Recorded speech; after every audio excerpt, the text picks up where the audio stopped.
Welcome to this edition of Video Explosion. I'm your host, DJ Finesse. Thanks for tuning in today and checking us out. Whether you're out in California, down in Maryland, Florida, New York, New Jersey, internationally, we appreciate you watching. We have a very special guest today, actor, filmmaker, model, Keith Van Nelson will be on the set today, and we're looking forward to speaking with him. Stay with us, and real quick, just wanted to show you back in the days in the early 90s when we started doing this, we were recording on 3/4-inch tape. As you can see, this thick tape. This is right before the time, around the time with VHS tapes and Betamax, High 8, all those formats. So just giving you a little flashback, this 3/4-inch tape. We've come a long way with the tech, but it's all good. So stay with us. We'll have Keith Van Nelson with us. Thanks for watching. Hey, you gonna make your mama take the case, or else next time you see me, I'm not coming to talk. Not yet, if you understand. You don't understand. I have to go save her. This was supposed to be my big break, you know? When, Angie? When is it gonna pay off?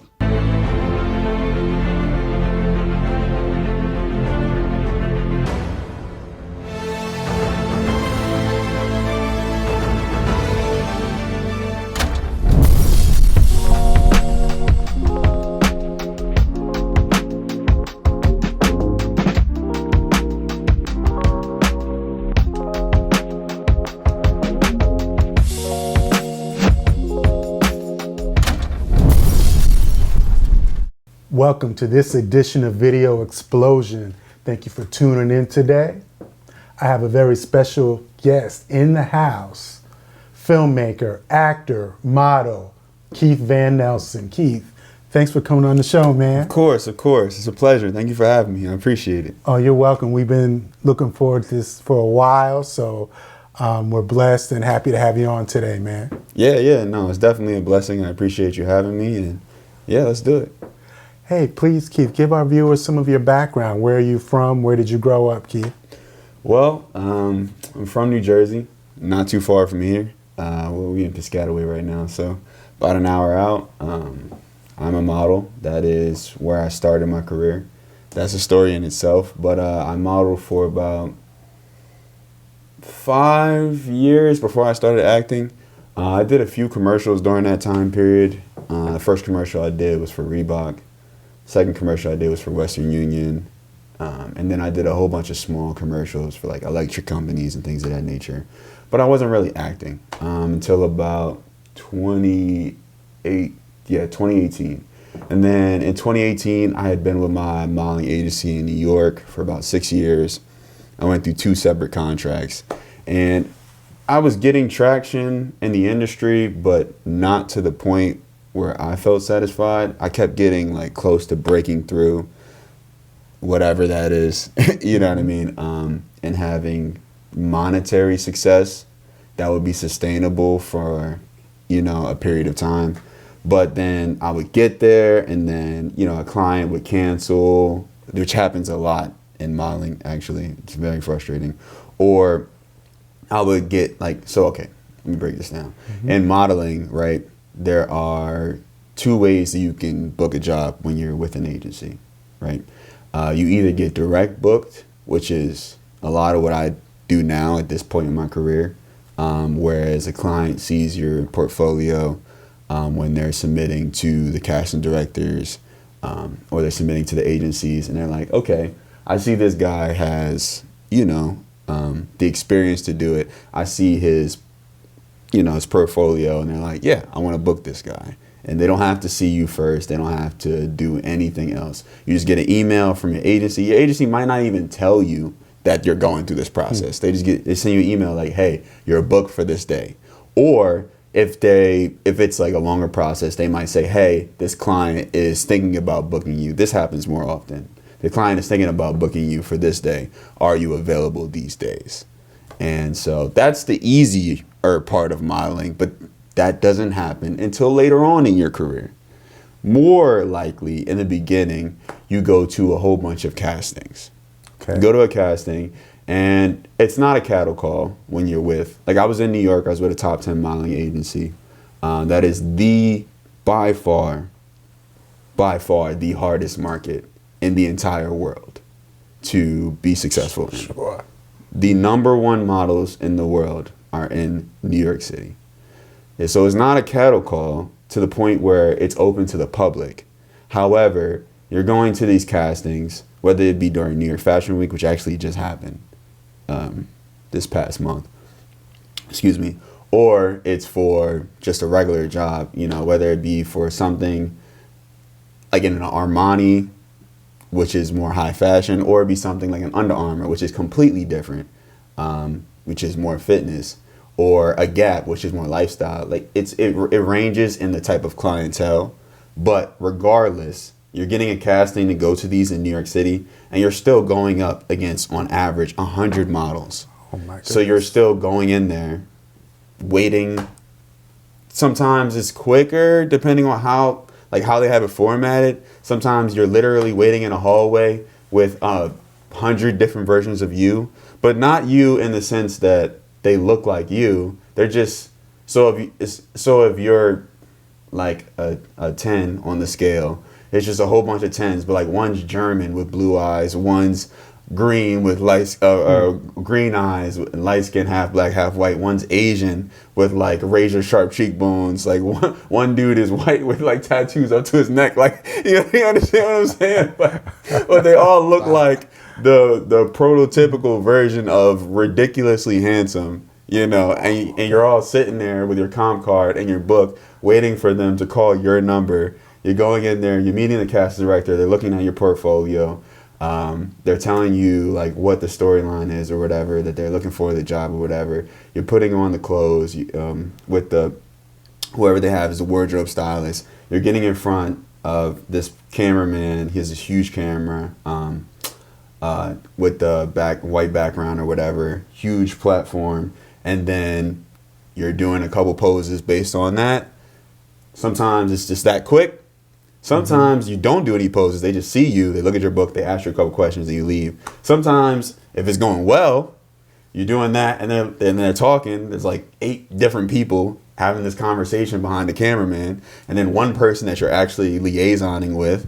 And then they're like, hey, can we actually have you try on this stuff as well? That's how you know it's going good. You know? And so, yeah. Anyway, I said all that to say that I did that process for about 6 years, Okay. right? And I got to a point where that was always happening. That good situation was always happening. Where I was going well. The client is loving me, and I'm getting to the point where you're basically on first option. That's what it's called, right? And that is, you have made it through all of the stages of this process, and now it's down to maybe 2, 3, 4, 5 other people for the job. Right? These jobs range from as small as $5,000 to as high as $75,000. It's probably higher. That is the highest that I've been on option for, just in modeling. We're not talking about acting. We didn't get there yet. But yeah. And so that was happening to me constantly. Like every single casting the last year that I modeled with the top 10 agency, every single casting I went to, pretty much, I was getting to that point. And so I'm like, yeah, I'm about to break through. And I just didn't, for lack of better terms. You know, so I got frustrated with that. And the entire time that I was modeling, everybody kept telling me like, yo, you should act. You know, you should get into acting. But to be honest with you, I just thought it would be very difficult. And so I was like, I'm already putting all this work into modeling. I don't think I need to do that. You know, that's going to take me an entirely different trajectory. I'm not going to be able to put my focus into this. But through just sheer frustration and also feeling like you're kind of wasting your time, you're like, let me pivot, you know. So I made the decision at the end of that contract not to renew with my agency. Okay. And actually to try to give acting a full chance. So in 2018, me and that agency parted ways, and I threw myself into the acting world. I was in New York at the time. I was living in New York at the time. And in New York, there is maybe 7 different film schools. Okay. So you have Columbia, you have New York Film Academy, you have College of New York, you have Rutgers, which is still considered in that same vicinity. You have School of Visual Arts. That's just off the top of my head. There's more. But all of those schools have a phenomenal film department. And so as an up-and-coming actor, those are where you want to go for real footage and acting opportunities. Especially at the time, I didn't have any training, so I couldn't get signed to an agency like I was in modeling. Every time I went to them, they basically laughed me out the office. They're like, you have no training, you don't know what you're doing, you look good, sure, but this is a real industry, sir. And so I had to kind of grind it out. So I did every short film, every student film that I could think of for about 6 or 7 months. I think I did 13 short films in 6 or 7 months, something like that. And I felt like I was getting experience, which was great. I was getting used to being on camera. I was getting used to getting a script and building a character and the things that are the foundations of acting. Okay. But I would get the real footage. And it would be pretty bad stuff. Not because the people were bad, but they were still learning, right? So the real footage was almost unusable. And that was a bit frustrating because it's kind of a catch-22, right? Agents are saying you don't have experience, which is true. And you don't have any real footage, which is true. So you have to go get experience. But the only place you can get experience are these situations. But again, you can't get the real footage, so then you're on a loop. And it just so happened at the time, my best friend from 7th grade, he always wanted to be a director. Ever since I've known him, he always wanted to be a director. But life happens, and so he never got past aspiring to that point. He wrote scripts. He wrote maybe 5 full feature film scripts at that point.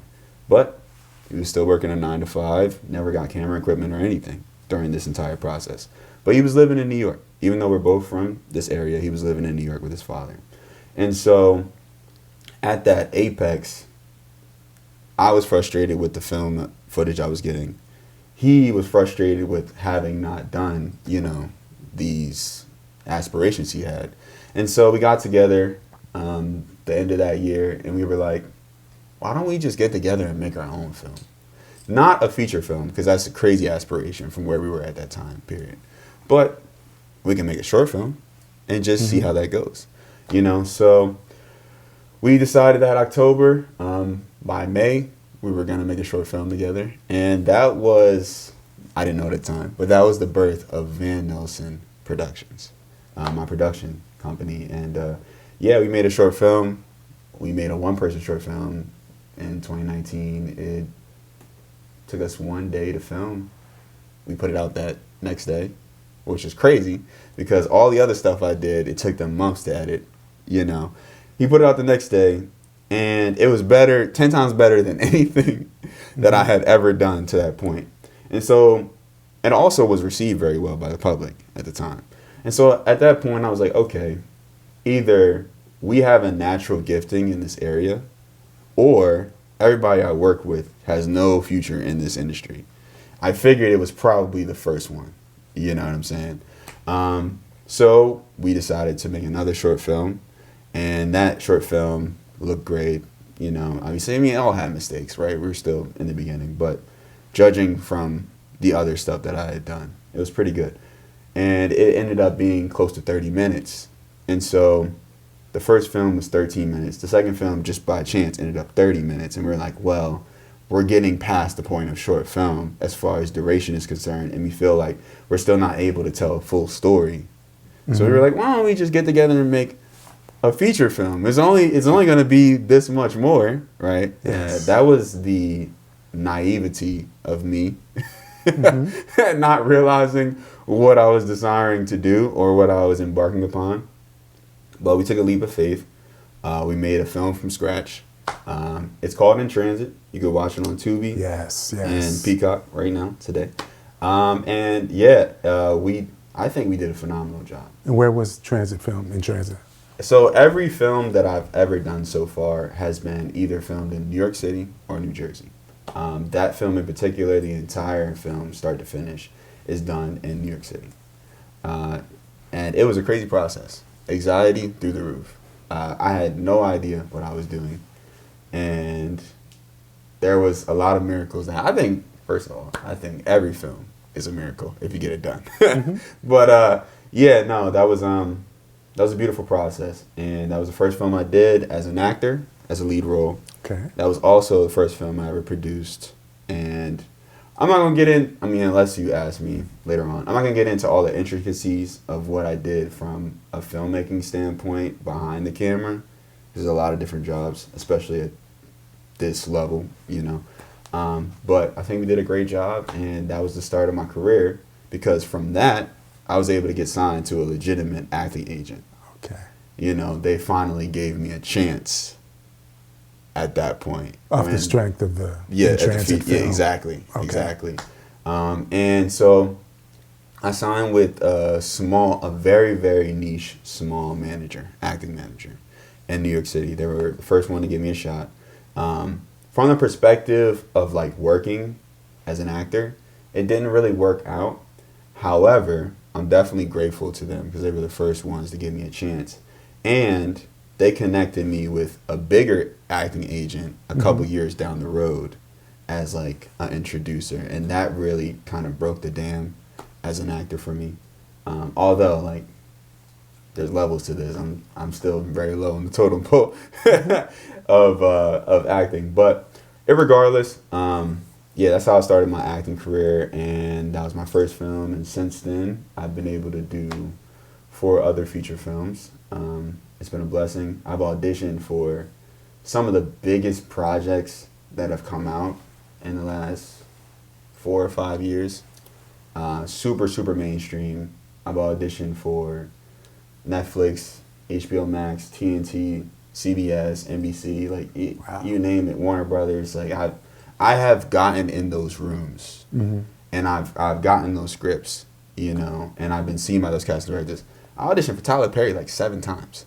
It's terrific. It was Yes. crazy. Okay. You know what I mean? Awesome. And so, you know, I'm still very early in my career, even though I've been doing this for 12 years. That sounds crazy, but that's what it is. But it's been a blessing, and so that is a short summary of what I've done so far. Oh, incredible, Keith. And tell us about a little bit more about some of the other films after In Transit. Share with us Kodak. Yeah. So Kodak, that is a film by a good friend of mine. He's actually from New Jersey as well. His name is Maurice Paramore. I think he's got 5 films as a director and writer himself that are available on Tubi and some on Peacock and other platforms. But yeah, he's great. He's phenomenal. It's very interesting how we were introduced was through a mutual family friend. Her name is CG. I'll give her a shout out. She reached out to my mother, who told me about him and what he was doing. I checked out his work, and I'm like, yo, he's dope. You know, and we're from similar circles. So I reached out to him, told him what my reference was. He was like, yeah, send me your stuff or whatever. And it seemed like we just connected easily through, you know, messages. Like we hadn't met in person, you know. And then he started, doing pre-production for Kodak. And so he was looking for, you know, who he wanted or whatever. And he sent me an email if I wanted to audition for the role of CJ, which is the antagonist of the film, like the villain of the films. Okay. You know what I mean? And so I looked at the description and I'm like, yeah, like let's do it, you know. It was a simple audition. It wasn't anything too crazy. It was like maybe 2 pages of dialogue, you know, which it might sound like a lot, but I've had to do auditions where like it was for like a lead role in a Hulu series. And then it's 9 pages of straight dialogue. And they give you a 24 hours from the time that you get the script until the time that you need to give them the full audition. 24 hours. 24 hours. But how do you keep your mindset to go through this process and review the script within that time frame? Well, let me put it this way, right? if you do get this job, hypothetically speaking, right? You are a lead role in a probably $20 to $30 million investment for one season from a network. So you are expected to be able to do those type of things as a professional. Okay. So in their minds, which makes sense, right? If you're going to invest that much money in somebody, you should be able to do this easily this one time, because we're going to expect you to do it a whole lot more. That makes sense, right? Yes. But I said all that to say that getting a 1 or 2 page audition compared to that is much easier. So that's why I said, like, it wasn't anything too crazy. I think it was 2 separate scenes, which again is not that much. Like that, it can get very extensive depending on the project. But yeah, no, it was smooth. It was smooth. I turned in the audition, didn't think too much of it. Didn't hear back for like 2 or 3 weeks, but that's kind of normal. You do it and then you forget it.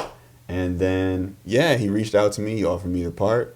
I was like, yeah, let's do it. And yeah, that was a wonderful experience. It was funny because at the time I had been a lead role in a couple other feature films up until that point. But I was always playing the hero. That was the first time I got a chance to play the villain. So I am, which you could probably tell by my demeanor, and you know me personally, I'm a generally nice person. I feel like I was raised properly. I'm a Christian. You know what I mean? So I'm not naturally confrontational, if you will. Now, there's a side of me where that can come out. I think there's a side of everybody where that can come out. But I was very curious as to what that would look like if I tapped into that from a character standpoint. And I actually found that I might be better at that than playing the good guy. I don't know. At the end of the day, as an actor, we can think we did a good job, but it's really up to the public to decide whether or not, it's a very subjective field. But yeah, I really enjoyed it. I think that it kind of opened up a side of my acting career that since then I've played the villain 3 separate times, 3 separate movies, where people weren't even looking at me for that before then. So yeah, that's an interesting experience. But yeah, Maurice is great. It came out well, and I was really happy. And you also appeared starring roles Art of Love. Yes. Love's Complicated. Yes. And Ambition. Yes. Can you tell us a little bit about those films as well? Well, Art of Love is my baby. I produced that. That's the second film I produced. We already talked about In Transit. That was in 2020. And I didn't produce another film from that point until Art of Love. Okay. And so Art of Love is that is the most ambitious thing I've probably done from an actor and a filmmaker standpoint. Most people wouldn't try that at this point in time. So just a quick synopsis is basically kind of your typical government conspiracy type of film. That's the genre. Think Matrix and John Wick mixed with Jason Bourne type of thing. Okay. It's a very unique, niche kind of genre, but also not niche because that people make series and movies about that type of stuff all the time. But you usually need a very high budget for those type of things, which we did not have, But we were going to do another film because we were planning on doing a film anyway. We were going to do another film and just didn't sit right with me, like in my spirit, And we had that script as a short film that we were going to do to submit to film festivals as like a side project kind of thing. And when I read it the first time, I was just talking to my business partner. I'm like, this feels like a feature film. Like, it doesn't feel like a short film. And I'm like, are you able to convert this into a feature film script? And he was like, yeah, I can try. And so he made that, and we thought about it, but it was going to be a down the road type of thing because, again, it's just not something that most people would think is viably possible at the point in time in which we were, you know, in our careers and the resources that we had available, you know. And so we get to maybe 2 months before we were probably about to do this other film. And I'm thinking about it and I'm like, I don't know, this isn't, you know, this isn't it. And I kept feeling like God was saying, like, yo, do this, do Art of Love. And I'm like, that is literally, like, we probably have maybe 12 different either fully written scripts or script concepts that we've developed over the years. And that was by far the hardest one, like by a mile, you know? And so it didn't make sense on paper or logically at all to do it. But I just couldn't shake it. And funny enough, I had just finished filming Ambition. Okay. I just finished filming on Ambition. It was December, I think that was 2021. It might have been 2022. A little shaky in my memory, but one of the two. And I was winding down. You know, it's the end of the year. Like, typically, there's no production happening after December 10th. You know, everybody goes into Christmas break. Yeah. That's just how the acting, filmmaking industry operates. And then after New Year's, things open back up, you know. And so I was going into that mode mentally. But maybe 3 days after I wrapped that, I woke up in the middle of the night and I felt in every portion of my body that we need to make this film next. And I couldn't go back to sleep until I said yes. That is the best way I can describe it, you know. So I was like, all right, Lord, this is what you want us to do. That's what we're going to do. The next morning, I talked to my wife because I had to get her approval for multiple reasons, but that's just part of a partnership. She said, yeah, if that's what you feel like God is telling you to do. I talked to my business partner and I'm like, I know this sounds crazy, but how do you feel about us doing this next? And not doing it however many months down the road we were planning, but actually doing it, like starting pre-production now and starting filming late January, early February.